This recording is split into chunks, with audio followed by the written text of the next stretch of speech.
Hey everyone, in today's discussion, we will dive into the life of Amisha Patel. Why she suddenly disappeared? Let's go back to where it all began. Actually, Amisha Patel का जन्म 19 जून 1975 को मुंबई में हुआ था। वो एक well educated Gujarati family से belong करती हैं। उनके फादर अमित पटेल बिजनेसमैन, वहीं उनके दादा रजनी पटेल कांग्रेस के काफी फेमस लीडर थे। उनकी लाइफ काफी सिक्योर थी, फाइनेंशियल कंडीशन भी बहुत ज्यादा अच्छी थी। अमीशा को एक्टिंग का शौक था, जो आगे जाके उनके करियर का सबसे बड़ा डिसीजन बना, बट उनके पेरेंट्स चाहते थे कि वो अपनी स्टडी पूरी करें। अमीशा ने स्कूल की पढ़ाई cathedral and John Connon school से की थी। फिर वो यूएसए चली गयी, जहाँ उन्होंने टुफ्ट्स यूनिवर्सिटी से इकोनॉमिक्स में डिग्री ली। बचपन से वो भरतनाट्यम डांसर भी थी, तो कह सकते हैं नंबर्स और परफॉर्मेंस दोनों उनके नेचर का पार्ट थे। यूएसए से इंडिया वापस आने के बाद भी अमीशा का कोई बॉलीवुड प्लान तो नहीं था, बट एक फैमिली डिनर में उनकी मुलाकात राकेश रोशन, जो कि ऋतिक रोशन के फादर हैं, से हुई, जो अपने बेटे ऋतिक के अपोजिट एक न्यू फेस ढूंढ रहे थे। और तब उन्होंने अमीशा को कहो ना प्यार है, जो कि 2000 में रिलीज हुई थी, फिल्म ऑफर की।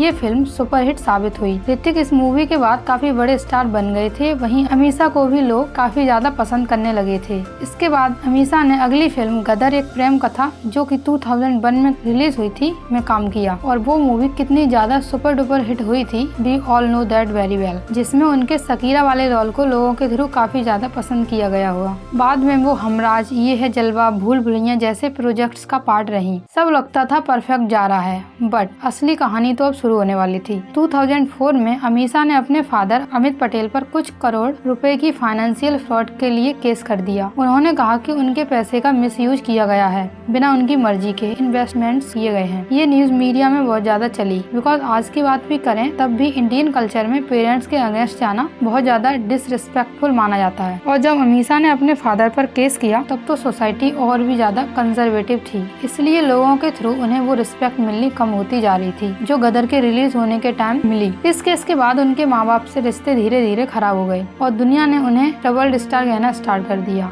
अमीशा का करियर डाउनफॉल में जाने लगा, उनको प्रोडक्शन हाउसेस के थ्रू इग्नोर किया जाने लगा। और जब ये सब चल रहा था, उसी दौरान उनकी मुलाकात डायरेक्टर विक्रम भट्ट से हुई। और ये भी कहा जाता है कि जब अमीशा ने अपने फादर पर केस किया, उस टाइम वो विक्रम के साथ काफी सीरियस रिलेशनशिप में थी, और इसी टाइम पर विक्रम ने उन्हें काफी इमोशनल सपोर्ट भी किया था। But the main problem was Vikram was already married. But मुझे एक बात समझ नहीं आती कि 19 की जो भी एक्ट्रेसेस थी, उनका अफेयर मैरिड मैन के साथ ही क्यों स्टार्ट होता था। खैर, फिर भी ये अफेयर चलता रहा और मीडिया ने भी काफी अग्रेसिवली उनके अफेयर के आर्टिकल्स पब्लिश किए। उनका रिलेशनशिप सेवरल सालों तक चला। विक्रम ने अमीशा के साथ 2 मूवीज भी बनाई, ऐलान एंड नंबर 2 अनकही, जो 2006 में आई थी। और ये जो अनकही मूवी थी, ये विक्रम के रियल लाइफ अफेयर पर बेस्ड थी, जो कि सुष्मिता सेन के साथ था। बट दोनों ही मूवीज फ्लॉप रही। और फिर 2007 आते आते they both decided to break up, because Vikram was not ready for the marriage और वो अपनी वाइफ को डिवोर्स नहीं देना चाहते थे। बट अमीशा शादी करके उनके साथ सेटल होना चाहती थी।